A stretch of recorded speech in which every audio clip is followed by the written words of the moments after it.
What's up, agents, and welcome back to another Division video where I'm going to give you all the news from the PTS live stream that happened earlier on today in a quick short format. So don't forget to like, share, comment and subscribe. Let's get straight into it. Of course, we'll give our comments on the way through, but let's start off with what they said at the beginning of the show with today's finale update.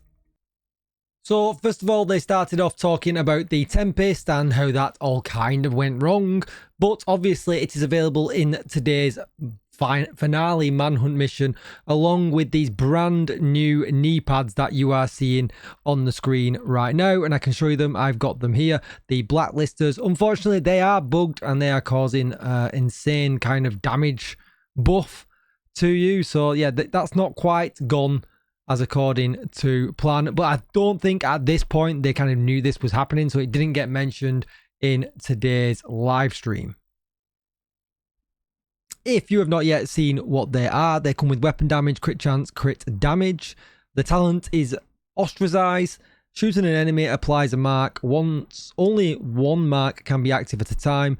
The mark disappears after 15 seconds or when the marked enemy dies. Receives 600% amp damage from the marked enemy. Deal 20% amp damage to unmarked enemies. If only one enemy remains in combat, the mark disappears and cannot be reapplied. So I don't know if this is going to be good or not in sniper builds, if Negotiator's Dilemma will be good, if skills will be good.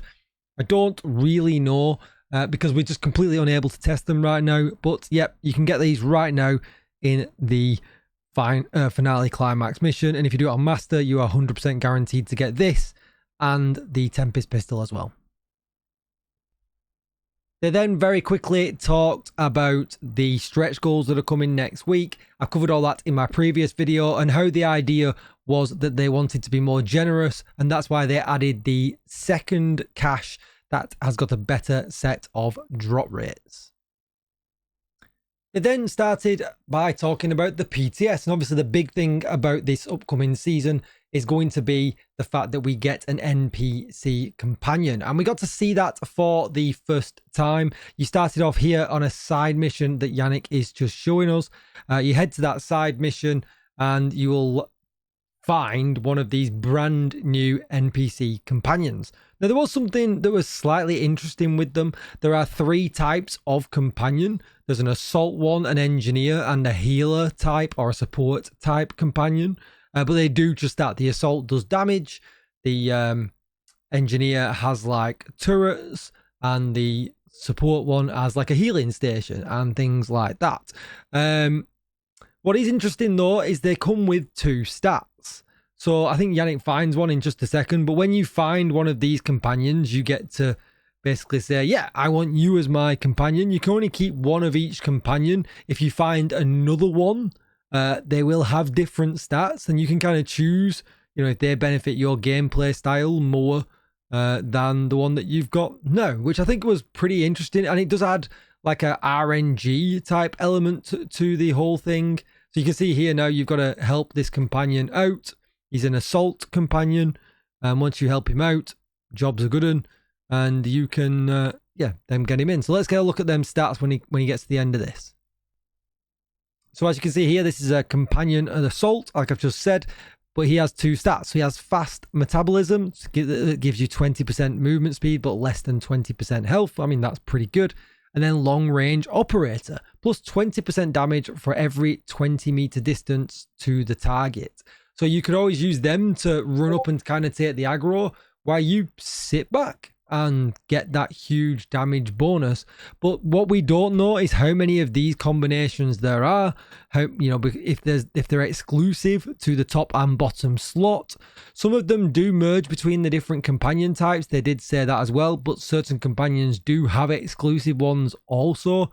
I'm guessing long range operator is likely exclusive to the assault companion. But yeah, they were pretty interesting, and there was way more to them than I thought there was going to be.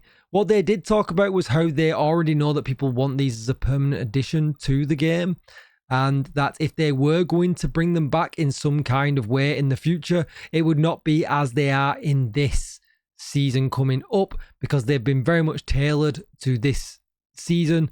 It's kind of a one-off. They come in, then they go, and that's it. But, you know, there's nothing, you know, never say never that they might not make a comeback, because they spend a lot of hard work on this system, and they might make a comeback at some other point in a different way in the future. Okay, so one other thing they mentioned is you're going to have the ability to just find them randomly on the open world map. But sometimes when you're doing things on the open world map, they will come and just appear and help you out. And then you can choose if you want to, you know, recruit them or not. This was the first kind of screen that we saw when Yannick got the modifiers activated, because obviously he was in combat when he tried to activate them. But you can see here that you basically get bonuses from doing things with your companion. Now, it did show that you can command them, you can tell them to go into cover, you can tell them to move, you can tell them what to target, you can tell them to use like a special move when you collect enough, what I think is CL. You can see it in brackets here, how much CL you get for using this system. But as you can see here, priority kill. Companions kills a target you marked for 25% weapon handling for 12 seconds. So if you tell them to attack an enemy and they kill them, you're going to get 25% weapon handling for 12 seconds and 22 CL.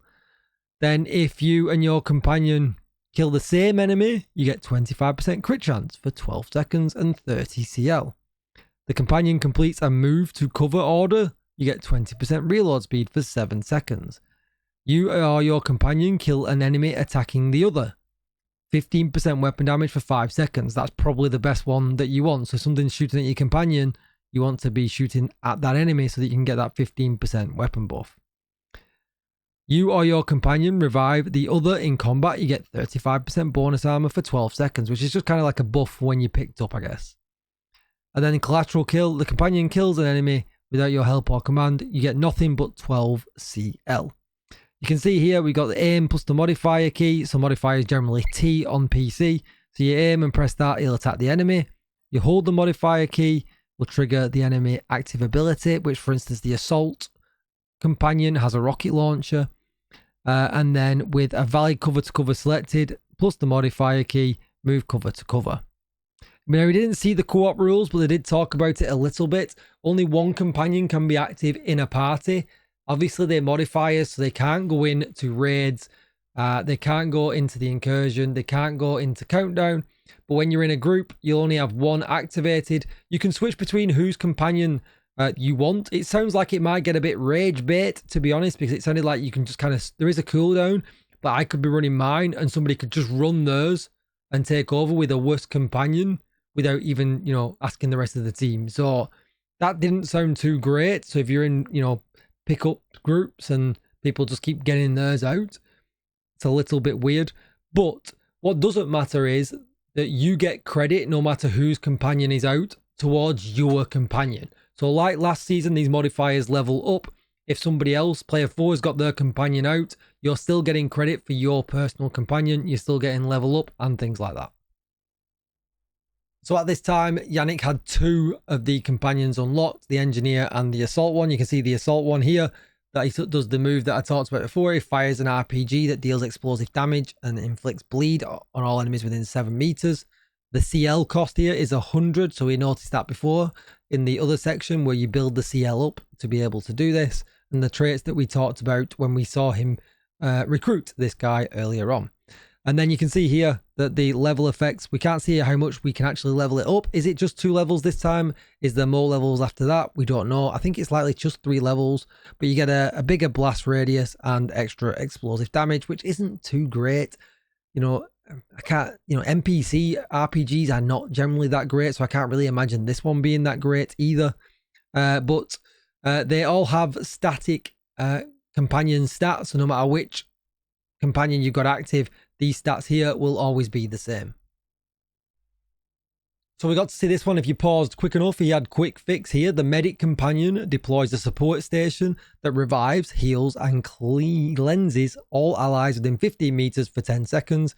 Medic gains shock ammo for the duration of the command link. This one already sounds like a huge W to me, and probably the one that I'm going to try and run first. It obviously just depends which one I run into, but yeah, this one sounds really good. And then I caught a quick screenshot here of the tech companion. So the engineer companion deploys a turret that targets weak points and enemy skill proxies for 20 seconds. It costs 80 CL. You can see on this one, the traits he got was the 20% movement speed, but he also got 50% threat generation and 50% armor, which sounds pretty crazy. So I'm imagining there could be some really powerful damage traits off the flip side of this as well. And you can see here at the bottom, the turret deals 25% more damage to weak points and skills. On expiry or destruction, the turret triggers an EMP blast. So yeah, pretty good. I didn't see what he said for the other one. Can we kind of catch that one? Here we go. Let's see. Oh, because he's not got it unlocked, we didn't get the rest of the stats, unfortunately. But we'll see when the PTS goes live on Friday. So then they talked about the companion modifiers for a little while. They didn't go over them one by one, so I'll go through these in more detail when the PTS goes live on Friday. But as you can see here, when your companion uses the active modifier, you gain 35% bonus armor. And Yannick mentioned that that actually applies to the entire group. So that's pretty good. But there was a whole bunch of these. There was defense, there was tactics, and then there was another 2 sections, I believe, a bit lower down. I don't think he showed them. Oh, there you go. So offense, tactics, and defense. So we can kind of see a few of them. You know, using an armor kit heals your companion for 70% and boosts their movement speed. This one here. When your companion aim at the same target, gain 15% headshot damage. So that was pretty good as well. That sounds pretty good. Every 6 kills by your companion instantly reloads your weapon and grants 30 high velocity rounds. I mean, that just sounds like there's some pretty good ones in here. After your companion throws a grenade, your next grenade within 10 seconds does 35% damage. Yeah, I'm not sure about that one. But, you know, this one here looks like a headshot one. Supply line, maybe that refills their mag. Yeah, I'm not sure, but we're only guessing at this point. But yeah, we'll see more about them on Friday. I'll just let this play out for a second. You can see there that Yannick targeted that enemy. That's what that kind of red crosser on the enemy was. He was trying to get the enemy to use the RPG, but it kind of just didn't work out, although it did sound cool, but it just didn't kind of work out. But let's just flick through this just a little bit more. See if you get a little bit more. Yeah, there you go. He was telling it to, you know, fight there. So you fight together, basically. Now, how good they are, I don't know, you know, because NPCs in the game generally are not that good. So hopefully this one has a little bit more about him. Hopefully the tech behind him is good and, you know, he will actually do some damage. But as you can see here, I mean, he's in cover to a guy that's on the opposite side to him. So I'm not sure if Yannick told him to go there or not. He did get the rocket launcher out at this point here, but I think he shoots it at something else or he gets hit. Here we go. Let's see. He still got it out. Oh, there we go. There. I think he blew up that car rather, you know, but Yannick blew it up first. So we didn't get to see it properly. But yeah, so it's a little bit unfortunate. But yeah, he played around with it for quite a while, actually. We saw quite a lot of it on the stream. And then they talked about the hostile modifiers. So we can see this one here. Heavily armored enemy gains 40% damage resistance, plus 25% damage. Who buffs 3 nearby allies within 20 meters with 10% damage. That we can counter it though by keep crossfire with your companion to strip the damage resistance and make the commander vulnerable. Killing him disrupts the buffed allies and grants 10% crit damage. So that's pretty good, and it's great that they've given us the counter as well, which I kind of like that we've got a clear counter to each of these hostile modifiers that in the past have been, you know, pretty rubbish. We can take a look at this one. So a hidden enemy who slows command link gain by 75% and disables passive modifiers until found and eliminated. The counter is command your companion to attack or close in to reveal the jammer. Eliminate to restore abilities and gain 35% skill haste. On kill, trigger 15 meter EMP. I'm not sure about that one, how hidden this enemy is going to be. Sounds a little bit sus, but I guess we'll see. And then we got the fire team one. 2 linked enemies share 50% damage resistance and healing. Counter, damage both within 3 seconds to break the link and trigger a 6-second vulnerability window. Finish them to get 5% armor regen. So then they went on to show us the gear. They didn't show us the journey, which was a little bit unfortunate. I usually like a bit of a heads up on the journey to get an idea of what I'm going to do. But they started with this, what looks like an M1A rifle called the Bittersweet. It has 20 in the mag, which was pretty cool. And if we let Yannick scroll it down, there it is. It came with the talent Transfusion.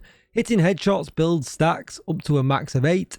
When shooting an ally or skill, repair them for 2.5% of the shot's damage for each stack. Healed allies will receive 200% of your repair skills bonus as bonus armor for 10 seconds. All hits guaranteed headshots for 8 seconds after healing an ally or a skill while at maximum stacks. And he did mention that a lot of this gear is, tailored towards, you can do that to your NPC companion, you can do it to your skills, you can do it to your teammates. He said there's a bit of a mix and match with that. Not everything works with everything. He said, go and play the game and find out. But yeah, so I thought that was pretty good. I do like an M1A. It looked pretty good when he was using it as well. And as you can see, it looks pretty sweet also. Next up was the Sheriff Shotgun, which is a Super 90, one of my favourite guns in the game, but it's taken a bit of a hit over the years, and he's not the greatest thing to use right now, but this might bring it back. But you can see here, this Sheriff with no expertise was hitting for 1.3 million, 181 RPM with 8 in the mag, which is pretty normal. But you can see here, the talent gives you 35% weapon damage, 100% accuracy, and no damage drop-off. That sounds like... Oh, I've lost it. It sounds like it could be a PvP nightmare, but I guess we'll see. But these bonuses are built into the weapon's base stats. So yeah, pretty good. I don't know why they've made the point of saying these bonuses are built into the weapon's base stats. That's not usually what they do. But yeah, I mean, pretty crazy. Then they moved on to the new beacon chest that we're going to get. Just to mention as well, the Sheriff, the previous shotgun, is going to be the Master Manhunt reward for next season. They then talked about the beacon, so weapon damage, crit chance, crit damage. And then he scrolls it down to the talent, which is Bond. So both you and allies receive 20% critical hit damage, 10% skill efficiency, and 1% armor regen when an ally is within 10 meters of you, which obviously will work quite well this season as you can control one of these allies. But then also receive 10% critical hit damage, 5% skill efficiency, and 0.5% armor regen when one of your skills is within 10 meters of you. Only the highest group buffs can activate at one time, so you're only going to get one or another. But it is kind of good that they'll intertrade with each other, that you can use a skill in next season and get this lower buff. But then if one of your actual teammates comes near you, automatically you get a bigger buff. Next, they moved on to what is the most exciting part for me, a brand new brand set called Unit Alloys. Its brand set bonuses are 5% rate of fire, 20% assault rifle damage, and 50% magazine size, which sounds great. It comes with a named holster that already has another 8% rate of fire on it. That's a total of 13% rate of fire just from a holster. Sounds really, really good. So I am hoping that kind of makes it into the game as is. But obviously this is PTS, so I mean we don't know. But yeah, sounds like assault rifle builds are getting a bit of a buff when it comes to this set. There is a named chest for this as well, which I am also extremely excited about, because the holster and the chest are probably the two pieces that I would actually run together when it comes to this set, lightly just with strikers. So we've got the equalizer. So you can see here from the 2-piece bonus, we get rate of fire and 20% assault rifle damage. But then we would get perfect obliterate, one of my favorite talents in the game. But critical hits increase total weapon damage by 1% for 10 seconds, up to 24 times, which is a nice 4% buff up from regular obliterate. I would have liked that to be a little bit higher for a perfect talent, and it's critical hit damage as well, so it's also you've got to crit to be able to get that damage also. So my recommendation when I do the maths anyway will likely be that I feel like that needs to be 1 or 2% more, but we'll see once we get the PTS and we can do the math. Next up was the gear set, the Concentrated Company. Comes with weapon damage, weapon handling, and then the 4-piece bonus. Now, I don't know if this is going to be any good. It's hard to make a judgment with it. I feel like it's probably underrated right now and likely will need a buff, but when you read things, we always end up kind of feeling that way. So it's a little bit weird until we get to try it because it's got a drop off. And until we feel what that drop off is actually like within gameplay, it's hard to kind of make that judgment. But shooting an enemy marks them for 7 seconds.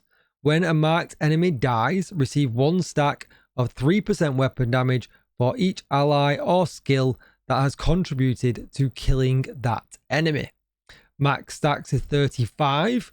Stacks decay every 10 seconds. Maximum amount of marks that can be placed is 3. So yeah, I don't know, right? It feels like a little bit negotiators where you've got to spread your damage out, but it does stop you laser focusing one enemy. You've kind of got to, you know, flip your damage between multiple enemies. So how that's going to play out, I don't know. And obviously the 10-second decay time sounds pretty generous, but how that actually plays out, again, tough to tell without actually getting to play with it. So we'll definitely try this out on Friday. And it gives us the opportunity to play it with any gun, right?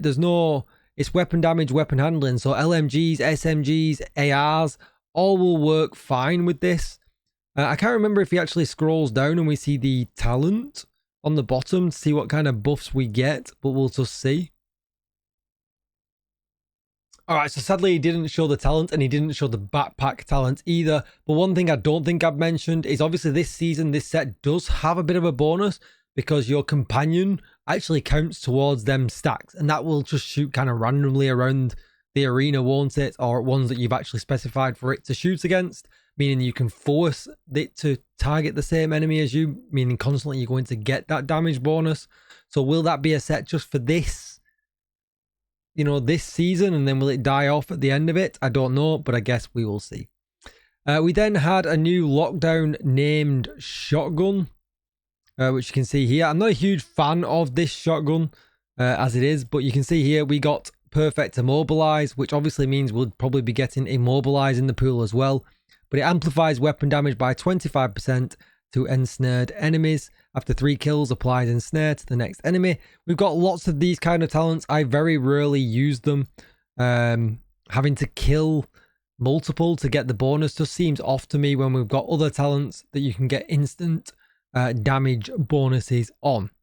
There also was an SMG, I believe. There it is, the Throff, that also has the exact same talent as well. And that was about it, really. The only other interesting thing was they kind of confirmed that there'll be a Christmas event coming, a lot like the Halloween event. Yannick trolled us a little bit and just kind of said no to the question, smiling, and said, why would we do something again that was so successful? So it kind of confirmed that a Christmas event is coming, which was cool. And then he just kind of said yes to harder content for veteran players. He said they've not talked about it yet, but there are plans that are sooner up the list of things. They talked about this list of things that they want to do a lot, but he did mention that you know, bringing harder challenges to the game for veteran players is definitely higher up that list. They did talk about the spec revamp. Yet again, somebody always asks about that, and again he said that's on the list, but likely you know, it's further down the list. It's just on the something they would like to do list. And they also talked about crafting and that getting a kind of pass. And again, it was on the list, but with no indication of what, were, why, or when. That's going to be it for the video. I hope you got all the information you needed. By all means, ask me any questions down below. Don't forget to like, share, comment, and subscribe. And if you're on mobile, drop this video a hype. It really does help grow the channel. And if you're not yet subscribed, as I am saying in almost every video right now, you must be fed up of hearing me say it if you watch my content all of the time. But we're trying to get to 40,000 subscribers before the end of the year. We're under 2,000 to go. So if you're not yet subscribed, please do consider. And I will see you in the next one. Thanks for watching, agents. Goodbye.